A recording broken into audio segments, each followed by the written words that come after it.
মোহতারাম হাজরিন, আমরা এই মজলিসে ইসলামের পরিবার ব্যবস্থা, একটা আদর্শ পরিবার কেমন হওয়া চাই, এই ইসলামের পরিবার ব্যবস্থা সম্পর্কে আমরা আলোচনা করতেছিলাম।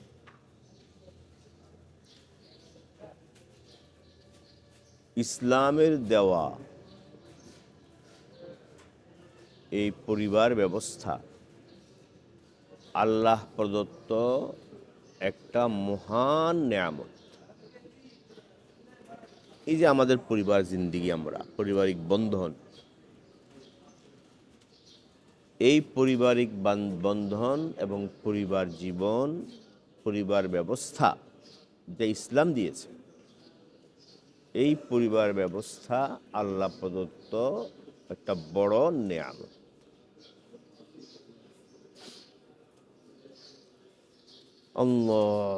এই পরিবার ব্যবস্থা, ইসলামের দেওয়া পরিবার ব্যবস্থা, এই পরিবার ব্যবস্থার যে ভিত্তিপ্রস্তর, এই ভিত্তিপ্রস্তরের উপরেই সুখ শান্তির প্রাসাদ গড়ে ওঠে। পরিবার জীবনের সুখ শান্তি, এই পরিবার জীবনের সুখ শান্তির প্রাসাদ গড়ে ওঠে ইসলামী পরিবার ব্যবস্থার উপর, পরিবার ব্যবস্থার ভিত্তির উপর। এখন অনেকের তো পরিবার জিন্দিগিতে শান্তি নেই, পরিবার জীবন জাহান্নামের টুকরা, নরকের টুকরা, এমন হয়ে আছে বহু। অথচ ইসলাম যে ব্যবস্থা দিয়েছে পরিবার ব্যবস্থা, এই পরিবার ব্যবস্থার উপর ভিত্তি করে শান্তির প্রাসাদ গড়ে ওঠে এবং আপসের মহাব্বত, পারিবারিক জিন্দিগির মহাব্বত, ভালোবাসার ফুল বাগান তৈরি হয় যদি ইসলামের দেওয়া পরিবার ব্যবস্থা আমরা অনুসরণ করি। বর্তমানে ইউরোপ আমেরিকায় তাদের কোনো পরিবার ব্যবস্থা নেই, পরিবার জীবনও নেই।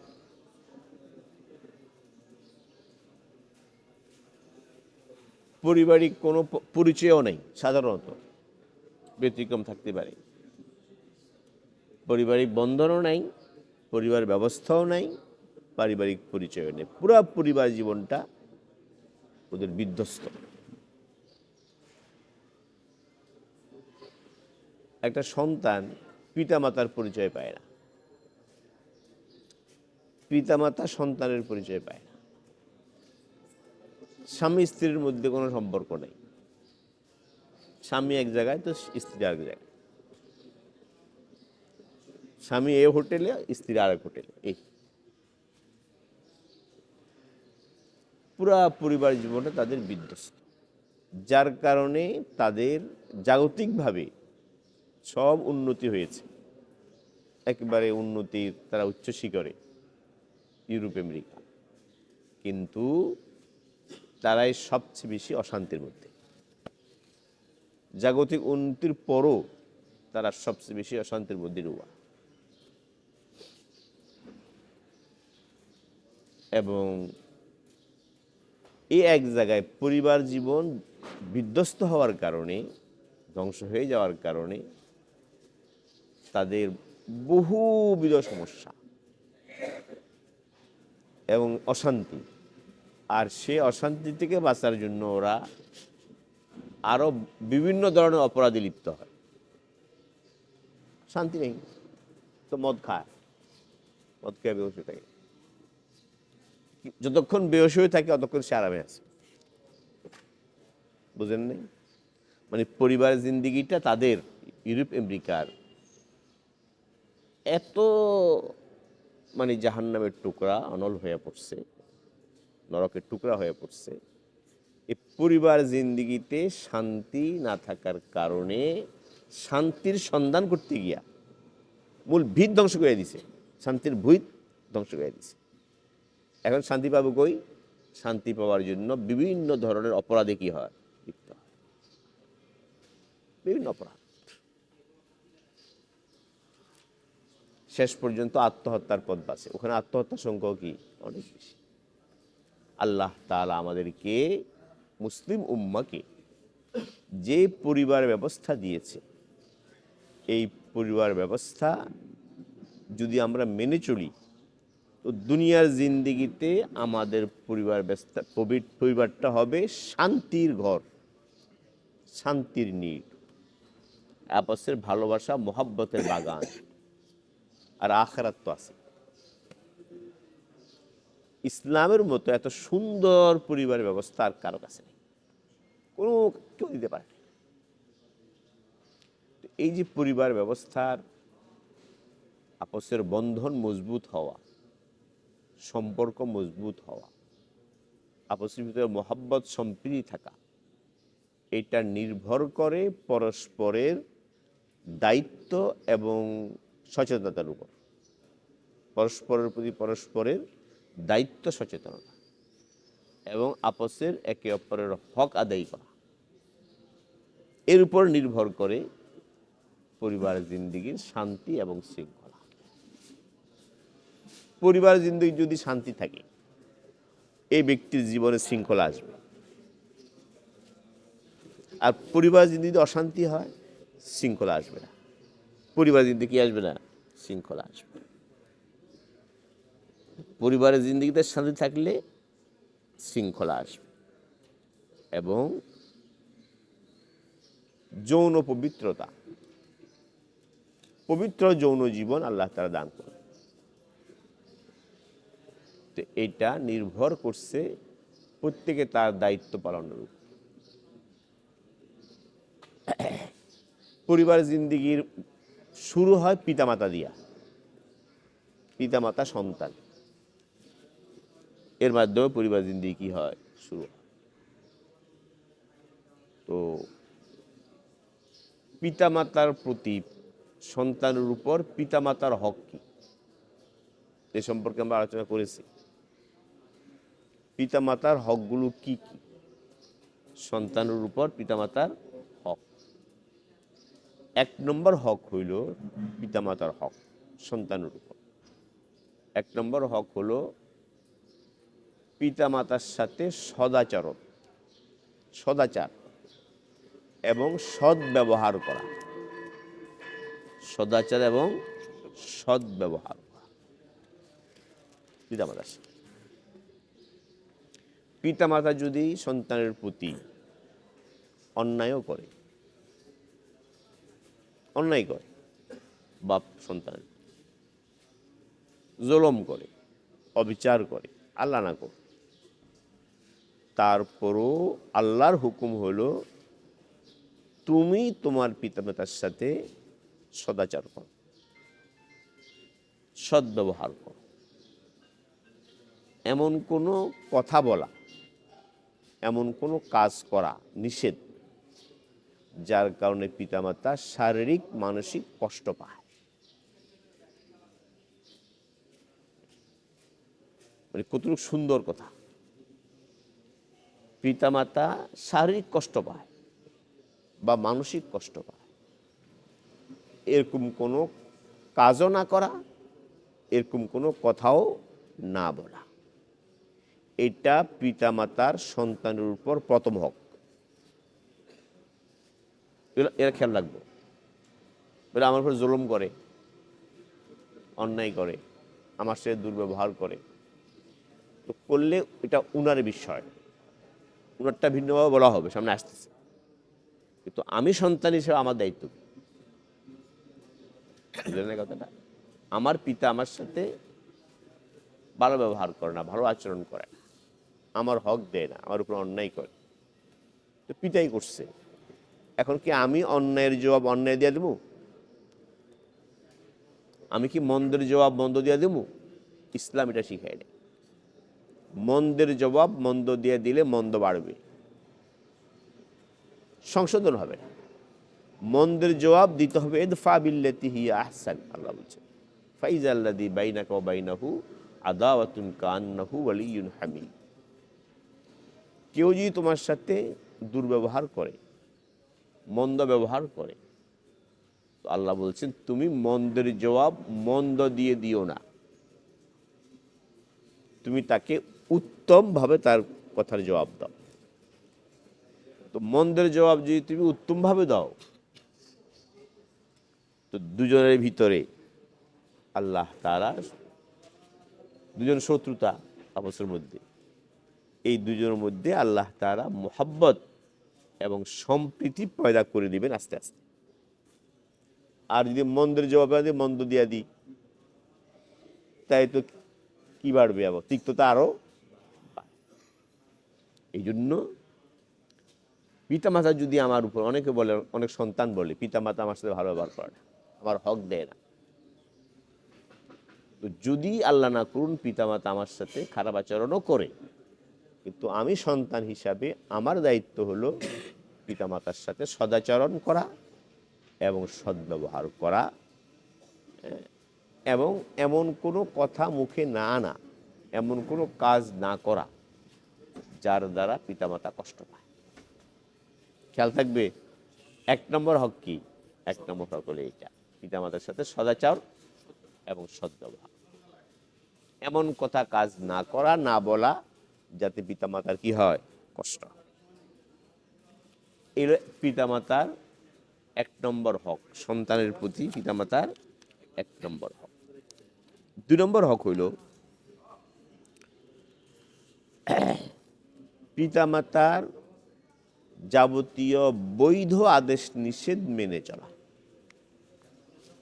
বৈধ আদেশ নিষেধ যেটা শরীয়তে বৈধ, শরীয়ত অনুমোদন করে, এই ধরনের কোনো আদেশ নিষেধ যদি পিতামাতা দেয় আমাকে, তো সে তার পিতামাতার এই বৈধ আদেশ নিষেধ মেনে চলা, এটা পিতামাতার হক। পিতামাতার হক পাওনা, এটা আমাকে করতে হবে। পিতামাতা মনে করেন, আমার পিতা আমাকে বলল যে তুমি সফরে যাইবা না, সফর করবা না, চিটাং যাইবা, ঢাকায় থাকবা। তাহলে এখন আমাকে পিতামাতার এই বৈধ আদেশ মানা উচিত, আমি ঢাকায় থাকবো। আমার পিতামাতা আমাকে বলল তুমি ঢাকায় পড়াশোনা করো, চিটাঙে যেও না, তাহলে আমাকে পিতামাতার এই বৈধ আদেশ মানতে হবে, আমি ঢাকায় পড়ব। বুঝতে পারলেন? পিতামাতা বলছি বিদেশ যাবে না, দেশে থাকো, এটা মানতে হবে। হ্যাঁ, যদি পিতামাতাকে তুমি বুঝাইতে পারো যে আমার সফরের মধ্যে ভালো, ওখানে ভালো, যাওয়া দরকার, তা যদি সানন্দে অনুমতি দেয় তখন যাবে। এই ধরনের বৈধ আদেশ নিষেধ পিতামাতার মেনে চলা আছে। এমনকি এক হলো দ্বীনের ফরজ এলেম, আর এক হলো দ্বীনের ফরজে কেফায়া এলেম।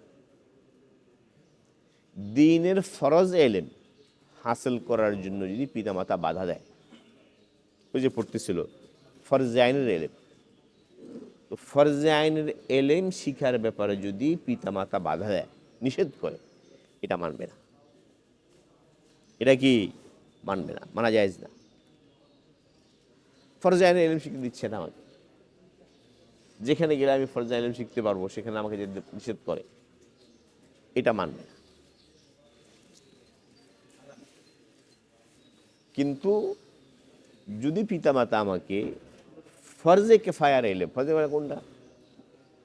পণ্ডিত আলেম হওয়া, বিশেষজ্ঞ আলেম হওয়া, দ্বীনের সব বিষয়ের অবগতি অর্জন করা, যাতে যে কোনো বিষয়ের দ্বীনি সমস্যার সমাধান দিতে পারে, এরকম বড় আলেম হওয়া, এ যদি পিতামাতা নিষেধ করে, তো পিতামাতার হুকুম মানা ওয়াজিব, তুমি আলেম হওয়ার দরকার নেই।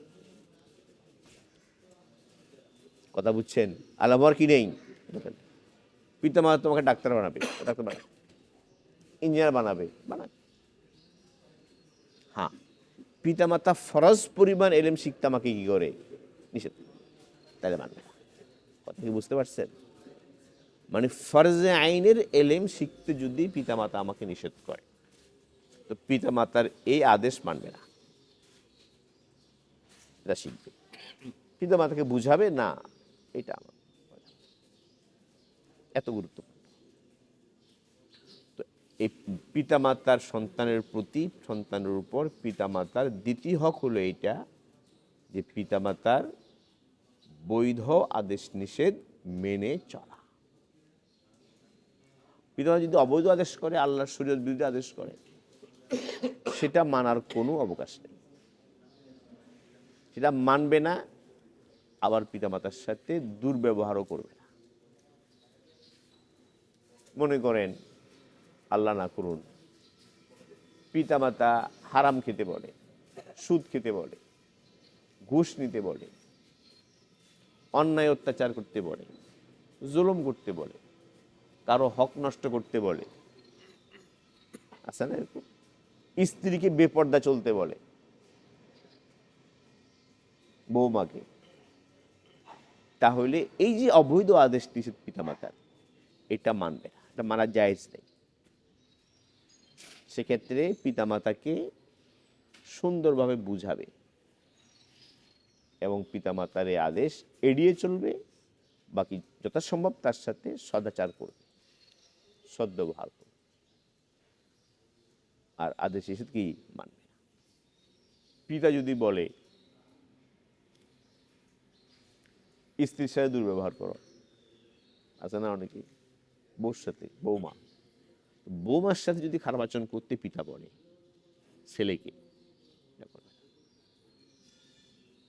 অন্যায় করতে বলে, স্ত্রীর হক আদায় করতে নিষেধ করে, বাধা দেয়, তাহলে সেখানে সন্তান পিতার কথা মানবে না। বা অন্যায়ভাবে বিবিকে তালাক দিতে বলে, বাপের পছন্দ হয়নি, এই জন্য সে বউ তালাক দিয়ে দেয়, অন্যায়, এই ধরনের কথা মানা যাবে না। পিতার কথার কারণে বিবির উপর অত্যাচার করা জায়েজ না। সেক্ষেত্রে পিতার কথা মানবে না, পিতাকে বুঝাবে। ঠিক একই জিনিস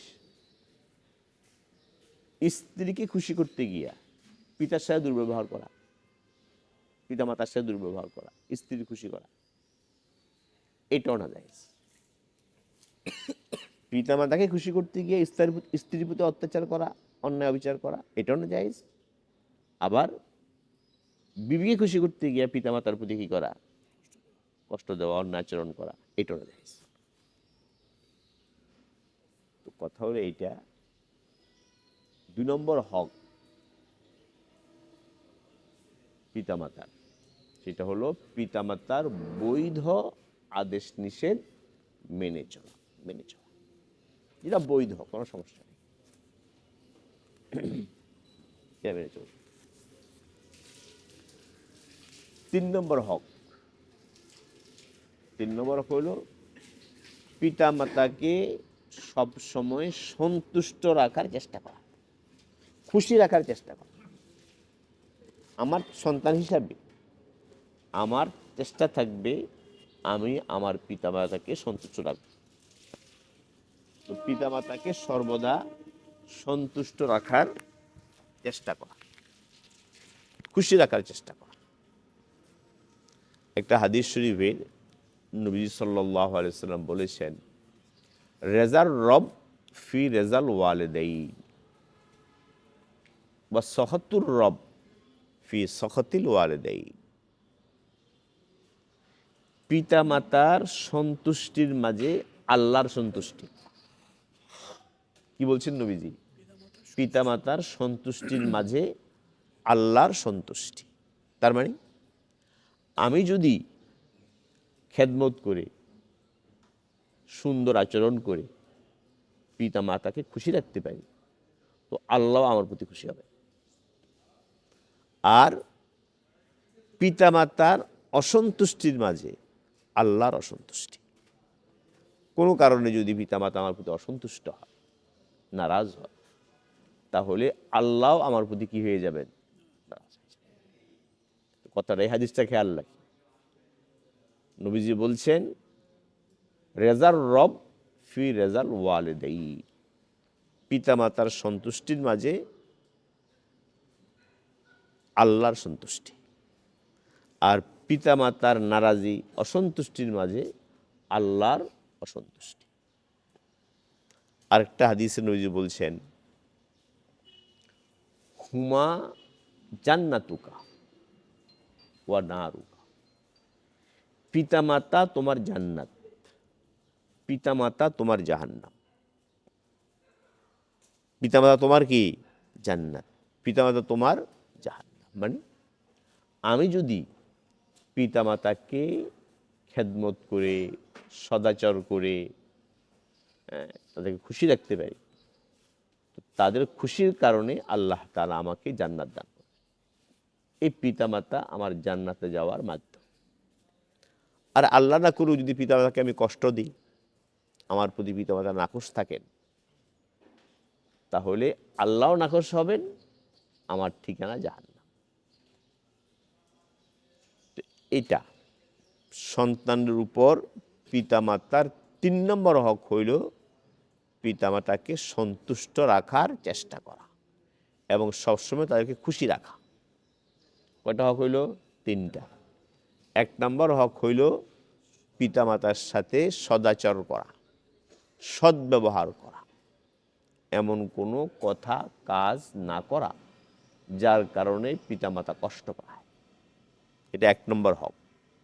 ২ নম্বর হক হইল পিতামাতার বৈধ আদেশ নিষেধ মেনে চলা। ৩ নম্বর হক হইল পিতামাতাকে সন্তুষ্ট রাখার চেষ্টা করা। ৩। ৪ নম্বর হক হইল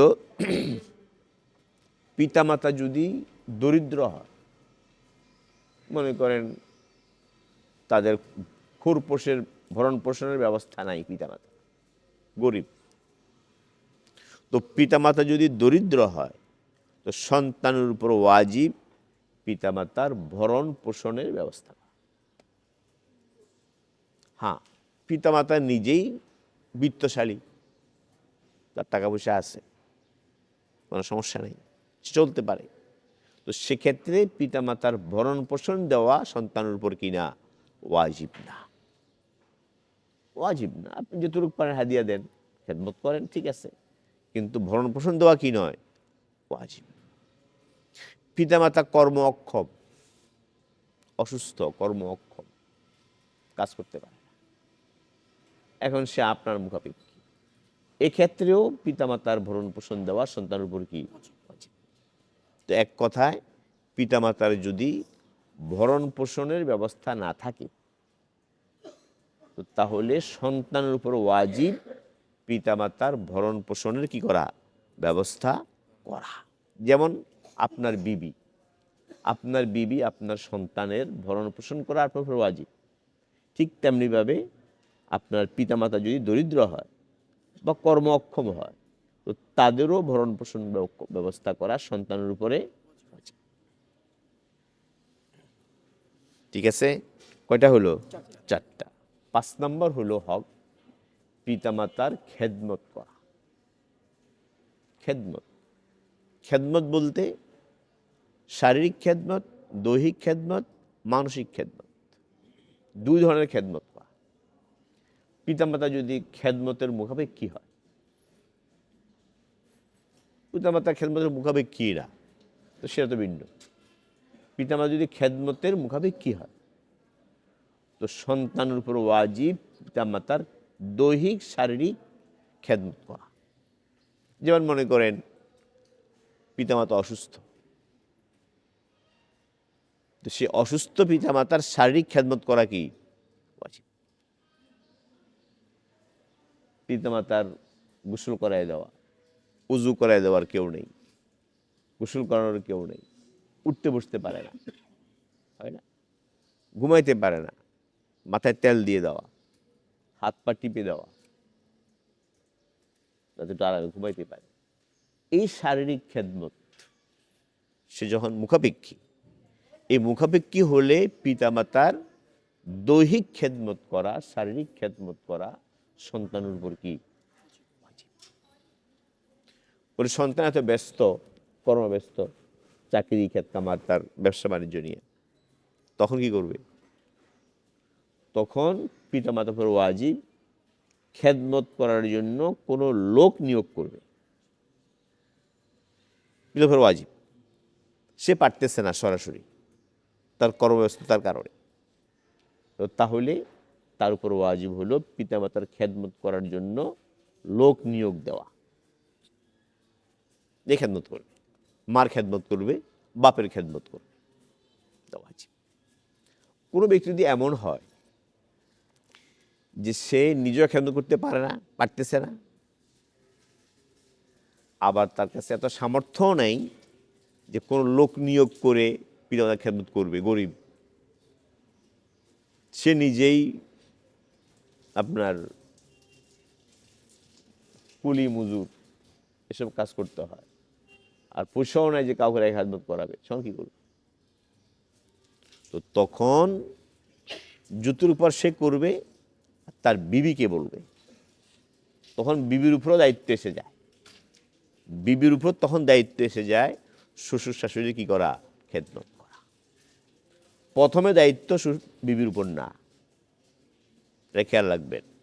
আপনার পিতামাতার খেদমত করা আপনার বিবির উপর ওয়াজিব না, আপনার উপর ওয়াজিব। কথা বুঝছেন? আপনার পিতামাতার কাপড় কাচায় দেওয়া, জামা কাপড় ধুয়ে দেওয়া, তাদেরকে পাকশাক করে খাওয়ানো, তার দৈহিক খেদমত করা, এটা আপনার বিবির উপর ওয়াজিব না। এই ওয়াজিব হলো আপনার উপর, আমার উপর, সন্তানের উপর। বিবি যদি করে সেটা বিবির আখলাক, করার জন্য বিবিকে আপনি উৎসাহিত করেন, তরগিব দেন। তোমার মা বাপ নাই, মা বাপ ছেড়ে আসছো এখানে, এখন তোমার শ্বশুরে তোমার মা, তুমি খেদমত করো, আল্লাহ তোমাকে সওয়াব দান করবেন। সে যদি করে আলহামদুলিল্লাহ, কিন্তু আইনগত ওয়াজিব না। আইনগত ওয়াজিব হইল আপনার উপর, আপনি সন্তানের উপর ওয়াজিব পিতামাতার কি করা, খেদমত করা। বিবির উপর ওয়াজিব না, না করে তার গুণা নাই, করলে সে সওয়াব পাবে, তাকে উৎসাহিত করেন।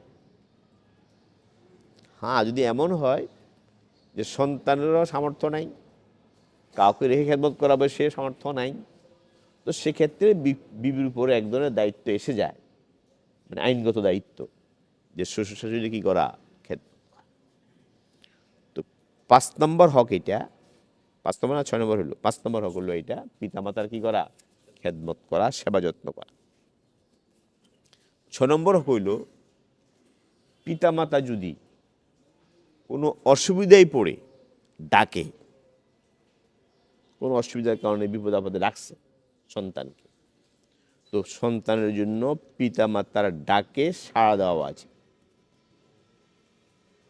ছেলেকে ডাকছে, মা ডাকছে, আব্বা ডাকছে, তো পিতামাতার ডাকে সাড়া দেওয়া কি উচিত।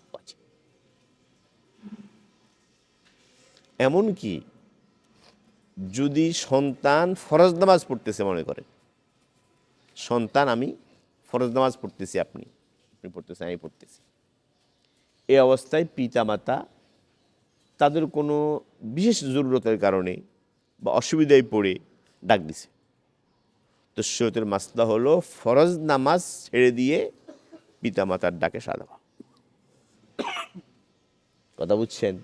যদি পিতামাতা অসুবিধার কারণে ডাকে, কোনো বিপদ, কোনো দুর্ঘটনা ঘটে যাচ্ছে, এই মুহূর্তে পিতামাতা ডাক দিছে, আর আমি সন্তান নামাজ পড়তেছি, ফরজ নামাজ, তো এখানে হুকুম হইল ফরজ নামাজ ছেড়ে দিয়ে পিতামাতার ডাকে সাড়া দেওয়া।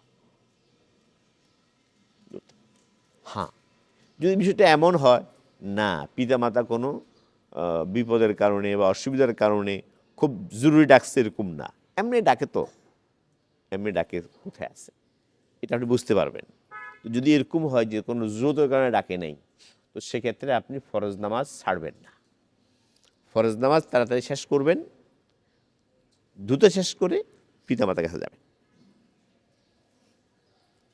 দেখছেন কথাটা কত গুরুত্বপূর্ণ। আর যদি আমি নফল নামাজ পড়ি, নফল বন্দী করতেছি, মনে করেন আব্বা ডাকছে, আম্মা ডাকছে, তো সে গেছে নফল বাদ দিয়ে আপনি মা বাবাটাকে সারা দেবেন। আর যদি একদম বিনা জরুরতে ডাকে, দেখে বলে আব্বা কি জন্য ডাকছেন, কোনো দরকার আছে না, তখন নামাজটা পড়ে আসি, এরপরে বলে। তো পিতা মাতার ডাকে সাড়া দেওয়া সন্তানের উপর কি ওয়াজিব, এটা খেয়াল রাখবে। কয় নম্বর হক হইল? 6। 7 নম্বর হক হইল পিতা মাতার জন্য বেশি বেশি দোয়া করা। কি করা? দোয়া করা, ইসালে সওয়াব করা। অনেকে আছে এরকম, পিতা মাতা মারা গেছে, দুনিয়ার থেকে চলে গেছে, কিন্তু আমি পিতা মাতার হক আদায় করি নাই, পিতা মাতার মনে কষ্ট ছিল আমার উপর, তাহলে এখন এই সন্তানের করণীয় কি? আমি পিতা মাতার অবাধ্য সন্তান, পিতা মাতার অবাধ্য সন্তান, পিতা মাতার আমার প্রতি কষ্ট আছে, এই অবস্থায় পিতা মাতা দুনিয়াতে চলে গেছে, তো এখন কি করব আমি? আমার তো জাহান্নাম। তো এক্ষেত্রে ইসলামের একটা বড় হুকুম হলো এইটা, পিতা মাতার জন্য খুব বেশি বেশি কি করো? দোয়া করো, দোয়া করো। নফল নামাজ পড়ে, নফল রোজা রেখে, নফল হজ করে, নফল কোরবানি করে পিতা মাতার নামে আপনি ইসালে সওয়াব করেন। কি করেন? ইসালে।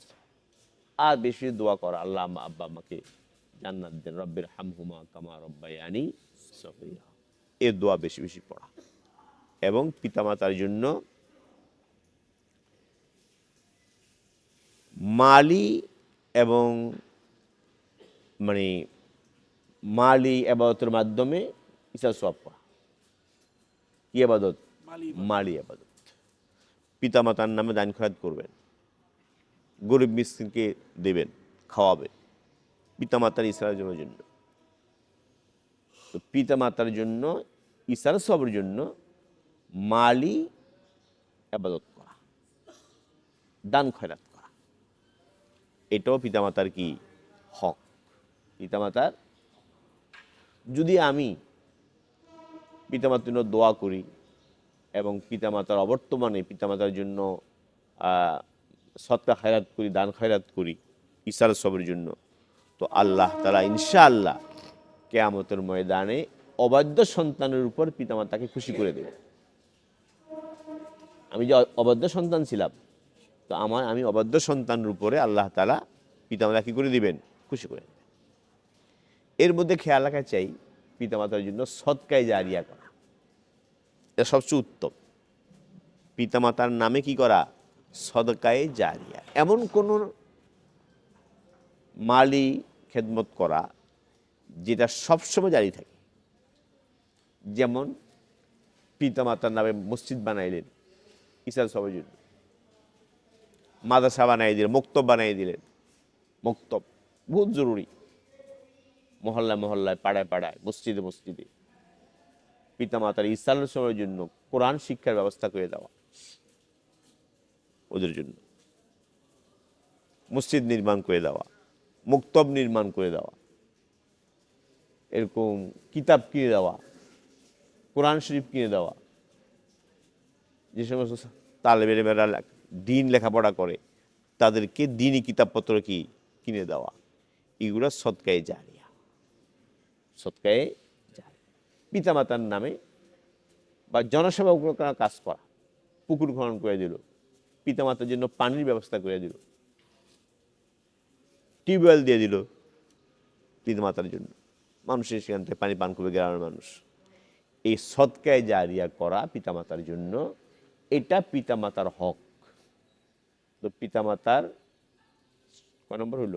6 নম্বর হক হইল পিতামাতার জন্য দোয়া করা এবং পিতামাতার ইসাল সওয়াব করা। এবং যদি পিতামাতা আমার উপর নাখুশ হয়ে মারা যায়, তাহলে পিতামাতাকে খুশি করার মাধ্যম হইল দোয়া করা এবং তার জন্য ইসালে সওয়াব করা। এছাড়াও সবসময় তোমার জন্য কি করা? দোয়া, আল্লাহর কাছে দোয়া। 7 নম্বর হক হইল পিতামাতার, মনে করেন পিতামাতা নাই, তো যারা পিতামাতার বন্ধু বান্ধব, পিতামাতা যাদের সাথে চলছে, আছে না পিতামাতার কলিগ, একসাথে চলাফেরা করছে, পিতামাতা, ওই পিতামাতার বন্ধু বান্ধবের সাথে সদাচরণ করা। আমার পিতা নাই, আমার চাচা আছে, আমার জেঠা আছে, আমার পিতার সহপাঠী আছে, সহকর্মী আছে, যার সাথে আমার পিতা চলাফেরা করত, আমার মার বান্ধবী আছে, ওদের সাথে কি করা? সদাচরণ করা, ভালো আচরণ করা, এটাও পিতামাতার সাথে ভালো আচরণের অন্তর্ভুক্ত। বুঝে আসছে? পিতামাতার অবর্তমানে পিতামাতার যারা সাথী সঙ্গী, তাদের সাথে সদ্ব্যবহার করা, সদাচরণ করা, তাদের খেদমত করা, সেবা যত্ন করা, এটাও পিতামাতার সেবা যত্ন করার নামান্তর হবে। এতেও পিতামাতা খুশি হবেন এবং তারা সব পায়। বিশেষ করে যদি খালাম্মা থাকে, বুঝ বড় কথা, খালাম্মা তো এমনিই হক খেদমতের পাওয়ার যোগ্য। খালাম্মা তো মা। নবীজি হাদিস শরীফে বলছেন, আল খালাতু বিমানজাতুল খালাম্মা, আপন খালা, আপন খালা মায়ের সমতুল্য হক পাওয়ার ক্ষেত্রে, খেদমত পাওয়ার ক্ষেত্রে, সম্মান পাওয়ার ক্ষেত্রে। এই আপনার খালাম্মা আপন মায়ের সমতুল্য। মা নাই, খালাম্মা আছে, খালাম্মা আছে, খালা আছে, ও খালার ক্ষেত্রে এবং খালাকে খুশি করা।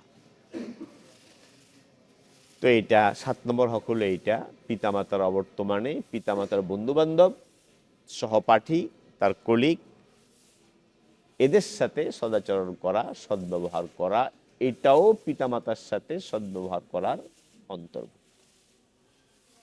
8 নম্বর হক হইল পিতামাতার নাম ধরে না ডাকা।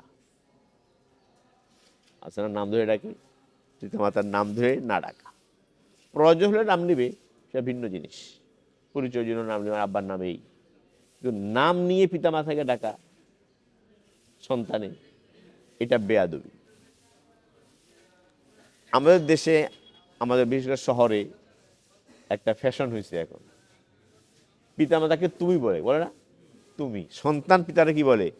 তুমি। মাকে বলে তুমি। একটু দেখায় যে একেবারে তুই বললে আপরত্ব বুঝায়, আমার এত কাছের, একেবারে এত ঘনিষ্ঠ, আমি মাকে তুই বললাম, বাপকে তুই বললাম, তুমি কেমন আছো, তুমি আমাকে নিয়ে গেলে না কেন, মাকে বলে সন্তান। ভাই, ইসলামের শিক্ষা হলো মার সাথে পিতার সাথে মোহাব্বত হবে, আবার সম্মানও হবে। কয় জিনিস? 2 জিনিস। স্বামী স্ত্রীর ভিতরে মোহাব্বত, ঠিক আছে, একে অপরের নাম রেখে নাম ধরে বললো, সেটা ভিন্ন। কিন্তু পিতা মাতার সাথে সম্পর্ক মোহাব্বতেরও, আবার কিসের? সম্মানেরও। পিতা মাতাকে সম্মান করা, মোহাব্বতও করবে, সম্মানও করবে। তো সেক্ষেত্রে নাম নিয়ে ডাকা, তো সম্মানহানি করা, তুই বলে ডাকা, এটাও সম্মান নষ্ট করা। এই জন্য পিতামাতাকে আপনি বলবেন, আব্বা যান, আম্মা যান, আব্বাজি, আম্মাজি, কত সুন্দর শব্দ, ইসলামের শিক্ষা। আমার আব্বা যান, আমার আম্মা যান, আম্মা যান আপনি কেমন আছেন, আম্মাজি আপনি কেমন আছেন, আব্বা যান আপনি কেমন আছেন, সুন্দর। সম্মানে সম্মান প্রকাশ পায়, মোহাব্বত প্রকাশ পায়, এবং কি সম্মান প্রকাশ পায়। এইভাবে কি করা? সম্বোধন করা। তুই বলে সম্বোধন করা, তুমি বলে সম্বোধন করা, এটা ইসলাম বলে না, কেন বানাইছি। এই জন্য এই পিতামাতার হক, পিতামাকে মোহাব্বত করা, পিতামাতাকে সম্মান করা। পিতামাতার ভালোবাসাটা হবে সম্মান মিশ্রিত। কি? পিতামাতার প্রতি ভালোবাসা, এটা হবে সম্মান মিশ্রিত, সম্মানের সাথে, সম্মানের সাথে। স্বামীর প্রতি স্ত্রীর যে ভালোবাসা, সেখানেও স্বামীর প্রতি স্ত্রীর ভালোবাসাটা সম্মান মিশ্রিত ভালোবাসা স্বামীর প্রতি। সেখানেও স্ত্রী স্বামীর নাম নেবে না, নাম নিয়ে ডাকবে না, তুমি বলে ডাকবে না স্বামীকে। হ্যাঁ, স্বামী স্ত্রীকে মহব্বত করবে, সেখানে ভালোবাসা, ভালোবাসাটাই প্রধান। সেখানে নাম নিয়ে রাখতে পারে, তুমি বলতে পারে। কিন্তু স্বামী যেহেতু পরিবারের অভিভাবক, কি অভিভাবক, পরিবারের অভিভাবক কে? স্বামী, স্ত্রীরা। তো অভিভাবককে সম্মান করা এটা জরুরি। সেই হিসাবে স্ত্রী স্বামীকে সম্বোধন করবে সম্মানজনক অভিধান, নাম নিয়ে বলবে না। তো যাই হোক, এই 8টা সন্তানের উপর পিতামাতার হক কয়টা হইল? 8টা। এই 8টা হক আমরা ইয়াদ রাখি, এবং প্রত্যেকেই চেষ্টা করব এই পিতামাতার 8টা হক কি করতে? আদায় করতে। পিতামাতা যদি আমার উপরে অন্যায়ও করে, আমার সাথে খারাপ আচরণও করে, দুর্ব্যবহারও করে, তারপরও আমার দায়িত্ব হলো পিতামাতার হক আদায় করা। আমি যদি পিতামাতার হক আদায় করি, পিতামাতার অন্যায় আচরণ সত্ত্বেও ইনশাআল্লাহ এক সময় পিতামাতার মন পাল্টে যাবে, ঠিক আছে? আর আমি যদি অন্যায়ের বদলা অন্যায় দিয়ে দিই, মন্দের বদলা কি দিয়ে দিই? মন্দ দিয়ে দিই, তো পরিবারে তো মন্দ আরো বাড়বে, সম্পর্ক আরো কি হবে? নষ্ট। এই জন্য সবাই খেয়াল রাখবো ইনশাআল্লাহ পিতামাতার যেন আমরা হক আদায় করতে পারি, এবং পিতামাতার হক আদায় করা শরীয়তে ওয়াজিব। আল্লাহ তাআলা আমাদের সকলকে পিতামাতার সাথে সদ্ব্যবহার করা, সদাচার করা তৌফিক দান করুন, এবং পিতামাতার বাধ্যগত সন্তান হওয়া, বাধ্যগত সন্তান হওয়া আল্লাহ আমাদেরকে তৌফিক দান করুন। আমরা যেন পিতামাতার নাফরমান সন্তান না হই। পিতামাতার নাফরমান সন্তান সে আল্লাহরও নাফরমান, যে পিতামাতার বাধ্য হয় সে আল্লাহরও বাধ্য। তো পিতামাতার বাধ্যগত সন্তান হওয়ার আল্লাহ আমাদেরকে তৌফিক দান করুন। আমিন। ওয়া আখিরু দাওয়ানা আলহামদুলিল্লাহি রাব্বিল আলামিন। মেয়েদের বিয়ে হয়ে গেলে বাবা মা খেদমত করার জন্য কি স্বামীর অনুমতি লাগবে? হ্যাঁ, মেয়ের বিয়ে হয়ে গেল তো সে তো স্বামীর ঘরে চলে গেছে, এটা স্বামীর অধীন। বাবা মার ধর ছেলে নাই, তখন ছেলে না থাকলে সেটা ভিন্ন জিনিস, সেটা করবে খেদমত, কিন্তু মেয়ের উপরে এটা আইনগত ওয়াজিব না। খেদমত করবে, সওয়াব পাবে। বাপের খেদমত করবে, মা খেদমত করবে, অবশ্যই করবে। অপরের খেদমত করে তো সওয়াব পায়, অপরের খেদমত করে তো সওয়াব পায়। তো সেখানে যদি মেয়ে মার খেদমত করে তো কত সওয়াবের জিনিস। বাকি এটা তার উপরে আইনগত কিনা ওয়াজিব, তো ওপরে চলে গেছে, আর ওজনের অধীনে চলে গেছে, তাই না?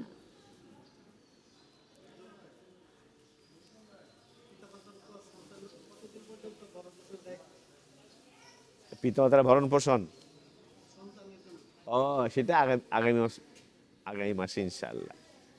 ভরণ পোষণ ওয়াজিব হলো বালেগ হওয়ার আগ পর্যন্ত, সাবালেগ হওয়ার কি আগ পর্যন্ত, আগামী মজলিসে বলবো ইনশাআল্লাহ। মানে সন্তানের হক কি কি, পিতামাতার উপরে সন্তানের হক কি।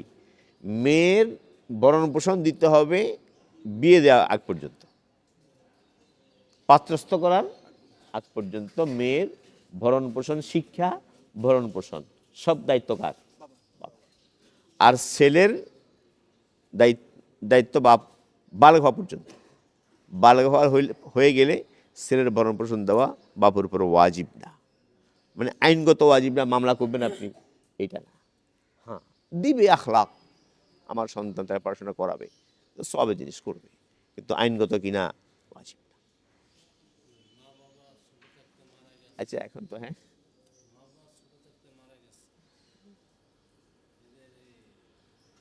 কি করবে এখন? দোয়া করবেন। শুধু দোয়া করবেন, সামান্য থাকলে ইসারে সওয়াব করবেন, গরিব মিসকিনকে খাওয়াবেন, আল্লাহর কাছে দান করবেন পিতামাতার নামে, উমরা করবেন পিতামাতার নামে, নফল হজ করবেন পিতামাতার নামে, এইগুলো করবেন, নফল নামাজ পড়ে দোয়া করবেন। ডবল সওয়াব পাবে, নিজের সওয়াব তো পাবে। পাবে অবশ্যই, নিজে তো সওয়াব পাবে, মা বাবা পাবে।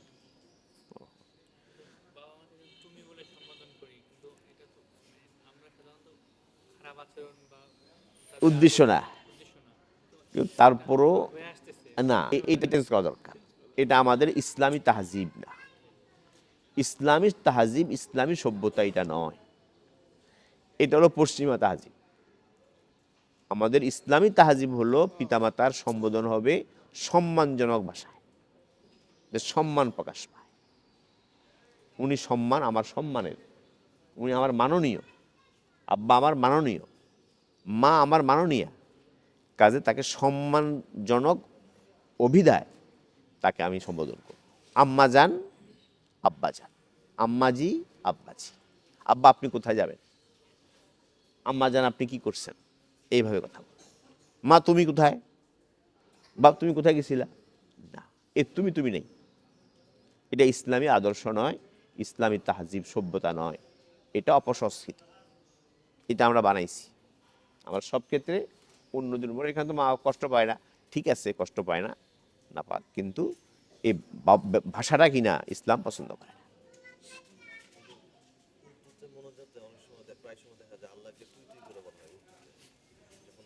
আল্লাহরে বলতে পারেন, আল্লাহরে আপনি বলতে পারবেন, কোনো সমস্যা নেই। আল্লাহকে আপনি বলতে পারবেন, আল্লাহ আপনি আমাকে, আল্লাহ তুমি আমাকে মাফ করে দাও, বলতে পারবেন, কোনো সমস্যা নেই। আল্লাহর বিভিন্ন বিভিন্ন জিনিস। উর্দু কেন, আরবিতেও আছে। উর্দু কেন, আরবিতেও আছে, বাংলায় আছে, সেটা ভিন্ন, সেটা ভিন্ন।